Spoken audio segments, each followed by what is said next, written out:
दिया है। पहले ईसाई मिशनरी जब इस देश में काम करती थी तो पहले धर्म परिवर्तन करते थे, नाम बदला करते थे। अब वो लोग भी सतर्क और सावधान हो गए, वो लोग अब नाम नहीं बदलते, क्योंकि नाम बदलेंगे तो लोगों की आंख खुल जाएंगी, अरे हमारे इतने भाई कन्वर्ट हो गए, ईसाई बन गए। तो नाम वही रखते हैं लेकिन अंदर से धर्म परिवर्तन करा देते हैं, जिससे हम लोग गफलत में सोते रहे। आप लोगों ने छत्तीसगढ़ के मुख्यमंत्री होते थे, नाम था अजीत जोगी। नाम सुनकर के आपको क्या लगता है जी, कौन होगा? अजीत जोगी। आपको लगेगा कि हमारे आदित्यनाथ योगी का ही भाई होगा अजीत जोगी को। नाम हिंदुओं जैसा उस व्यक्ति का, लेकिन व्यक्ति कौन था? ईसाई, पक्का ईसाई।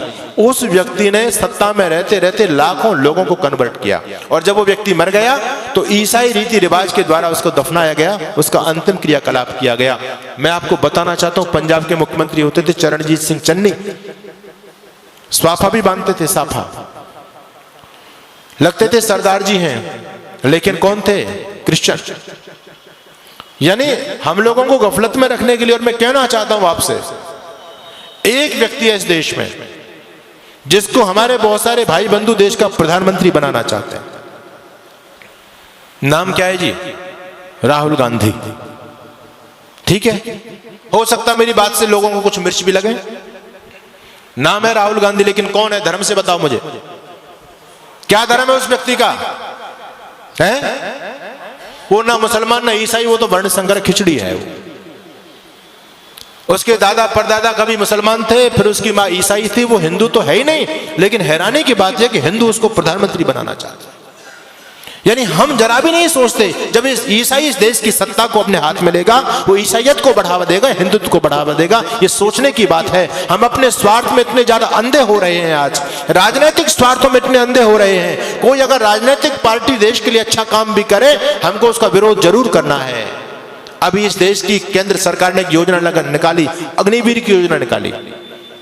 लोगों के पेट में दर्द हो रहा है, राजनीतिक लोगों के पेट में दर्द हो रहा है, आने वाले भविष्य को नहीं देख पा रहे। मैं आपको आगाह करना चाहता हूं, इस देश में भयंकर गृह युद्ध होने वाला है, टल नहीं सकता, अवश्य में भावी है, रुकेगा नहीं वो। और उसकी उन लोगों ने तैयारी कर रखी है पूरी तरह से। उनका छोटा छोटा बच्चा बम चलाने में, पत्थर फेंकने में, तलवारबाजी में, चैनबाजी में एक्सपर्ट है। उनकी लड़कियां भी एक्सपर्ट हैं। आपके बच्चे क्या जानते हैं? एक ही बच्चा है आपके पास में, उनके 17 वो तो कहते हैं 2-4 मर भी गए, फिर भी हमारे पास 11-15 तो फिर भी बचते हैं। कोई हमको चिंता वाली बात नहीं, उनका बच्चा बच्चा एक्सपर्ट है। हमारे आदरणीय जो बुद्धिमान राजनेता लोग, उन्होंने सोचा कि हम भी अपने बच्चों को कम से कम ये जो है आत्मरक्षा का चीज तो सिखाई दे। जब देश के हालात बदलेंगे तो कम से कम स्वयं की रक्षा कर पाएंगे, अपनी बहन बेटी अपने बच्चों की रक्षा तो कर सकते हैं वो लोग। इसके लिए अग्निवीर योजना चलाई गई कि हर एक बच्चे को सैनिक शिक्षा दी जाए। अच्छी योजना है, इसका विरोध नहीं करना चाहिए, इसका सम्मान करना चाहिए। हर बच्चे को ये सैनिक शिक्षा मिले, क्योंकि आने वाला समय बहुत भयंकर है। आपके घर में लाठी तक नहीं है, आपका बच्चा कुछ जानता ही नहीं है, आप कैसे उन विधर्मी लोगों से टकराओगे? एक सज्जन कहने लगे, अब हमको AK-47 रखनी पड़ेगी, बंदूक रखनी पड़ेगी, भाला रखना पड़ेगा, अपने घर में फरसा रखना पड़ेगा, लाठी रखनी पड़ेगी। अरे मैंने कहा, इतने हथियार के नाम तुमने गिना दिए, इन हथियारों को चलाएगा कौन? कोई चलाने वाला है तुम्हारे पास में? एक बच्चा है, उसको हमने क्या बनाना चाहते हैं? उसको DM बनाना चाहते हैं। वो लोग कहते हैं हिंदू इतना मूर्ख प्राणी है धरती पर, एक बच्चा करके अपने बच्चों को DM बनाना चाहता है। हम 17 बच्चा पैदा करते हैं, इस देश का PM अपना बनाएंगे। जिस दिन इस देश का PM हमारा बन जाएगा, DM कुछ नहीं बेचेगा, शासन हमारे हिसाब से चलेगा। क्या लोगों की योजना है? हमसे ज्यादा सोच रहे हैं वो लोग। आप एक बच्चा करके उसको सरकारी नौकर बनाना चाहते हैं, और वो 10 बच्चा पैदा करके सरकारी अपना बनाना चाहते हैं। बताओ किसकी योजना में ज्यादा दम है? हम तो कहीं नहीं ठहरे उनके सामने। उनका इतना समर्पण देखो।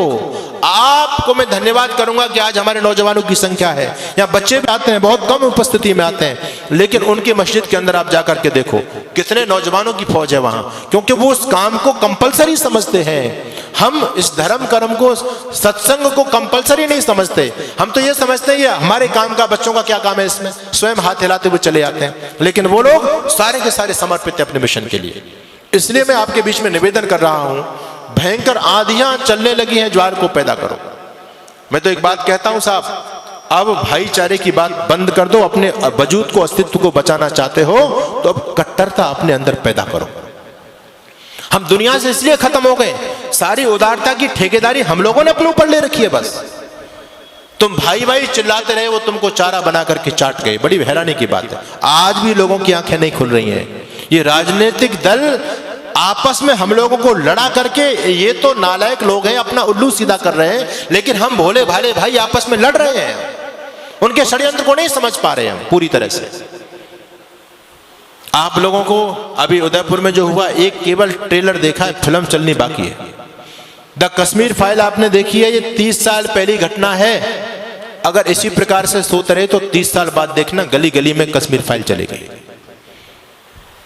अभी उनकी आबादी केवल 25% है सरकारी आंकड़े के हिसाब से, और 25% रहने के बावजूद भी वो आपको सड़कों पर नहीं निकलने देते।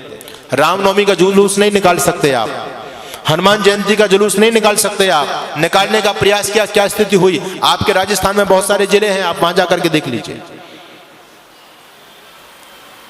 हम 26 जनवरी 15 अगस्त पर तिरंगा यात्रा नहीं निकाल सकते। अभी वो केवल 25% है, तब आपको सड़क पर नहीं निकलने दे रहे हैं। जिस दिन 40 और 50% हो जाएंगे, आप लोग क्या सोचते हैं कि आपको अपने घर में रहने देंगे? वो संभव ही नहीं है। अपने